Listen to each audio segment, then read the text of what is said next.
మంచిర్యాల జిల్లా జన్నారం మండలంలోని ప్రభుత్వ భూములు చెరువులను పరీక్షించాలని కోరుతూ కాంగ్రెస్ నాయకులు తహసీల్దార్కు వినతి పత్రం అందించారు. రాష్ట్రంలో కాంగ్రెస్ సర్కార్ ప్రభుత్వ భూములు చెరువులను కాపాడేందుకు కఠినమైన చర్యలు తీసుకుంటుందని వారు చెప్పారు. అదే స్ఫూర్తితో జన్నారం మండలంలోని కూడా ప్రభుత్వ భూములను చెరువులను రక్షించేందుకు తగిన చర్యలను తీసుకోవాలని కోరారు. అయితే తహసీల్దార్కు వినతి పత్రం అందించిన పలువురు కాంగ్రెస్ నాయకుల మీద భూ కబ్జా ఆరోపణలు ఉన్నట్టు సమాచారం. వచ్చినాక మన గౌరవ ముఖ్యమంత్రి గారు ఒక కమిటీ వేసి హైడ్రా అని ఏదైతే అనేకాంతమైందో ప్రభుత్వ భూమిని ఎవరైతే కబ్జా చేసుకున్నాడో ఆక్రమించుకున్నాడో దాన్ని కూలగొట్టి చూపెడుతుంది.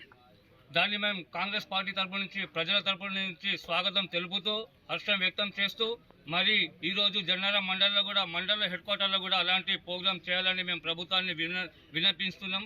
అదేవిధంగా జన్నారం మండలంలో ఎక్కడైతే ప్రభుత్వ భూములైతే చెరువులైతే కబ్జాకు గురైనో ఆ కబ్జాకు గురైన చెరువును తీయాలని మేము విన్నపిస్తున్నాం. అదేవిధంగా ఏదైతే చెరువు ఉందో మిగిలి ఉందో ఆ చెరువు కూడా మళ్ళీ కబ్జా కాకుండా దాన్ని బౌండరీస్ వేసి ఫిక్సేషన్ చేయాలని చెప్తున్నాం. రిప్రజెంటేషన్ ఇవ్వడం జరిగింది. ఎవరైనా చట్టరీత్యా చర్యలు తీసుకొని కబ్జాకు పాల్పడితే తొలగించాలని వాళ్ళు కాంగ్రెస్ పార్టీ తరఫున రిప్రజెంటేషన్ ఇవ్వడం జరిగింది. ఇటు విషయమై ఉన్నతాధికారులకు కూడా నివేదిక ఇస్తూ తర్వాత సంబంధిత ఇరిగేషన్ శాఖకు కూడా తగిన చర్యలు తీసుకోవాల్సిందిగా వాళ్ళకి కూడా లేఖ రాస్తాం.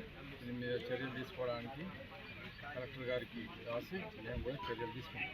హైదరాబాద్ చుట్టుపక్కల లేఖలు ఏవైతే ఉన్నాయో దానికి హైడ్రా ఒక కమిటీని వేసి చెరువులు ఏవైతే కబ్జా గురైనా ఆ కబ్జాలన్నీ తీసి కూలగొట్టడం జరుగుతుంది. అలాగే రాష్ట్రం మొత్తంలో కూడా నిన్ననే మన మంచిర్యాల జిల్లా హెడ్ క్వార్టర్లో కూడా కలెక్టరేట్ పోయే దారిలో ప్రభుత్వ భూములు కట్టిన బిల్డింగ్ను కూలగొట్టడం జరిగింది. మన జన్నారం మండలంలో కానీ అన్ని చెరువులకు కూడా మేము వినతి పత్రం ఏమని చెప్తున్నామంటే చెరువుల యొక్క శీర్షం కానీ ఎఫ్సిఎల్ లెవెల్స్ కానీ ఫిక్స్ చేసేసి ప్రతి చెరువు దగ్గర కూడా ఆ చెరువుకు సంబంధించిన మ్యాపులు కూడా ప్రజలకు అందుబాటులో ఉంచండి.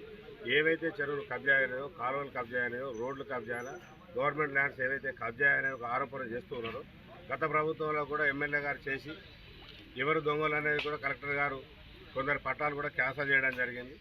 ఇప్పుడు కూడా మేము కాంగ్రెస్ పార్టీ తరఫున చెప్తున్నాం, ఎవరిదైనా కాంగ్రెస్ పార్టీ నాయకులు ఎవరైనా సరే చెరువులు కబ్జా చేసినట్టు ఉంటే వాటిని తీసుకొని ప్రభుత్వం పలానా చేయమని చెప్తున్నాం. ఖచ్చితంగా అది చేయిస్తాం. మన ప్రజాపాలన వచ్చినాక మన గౌరవ ముఖ్యమంత్రి గారు ఒక కమిటీ వేసి హైడ్రా అని ఏదైతే అనేకాంతమైందో ప్రభుత్వ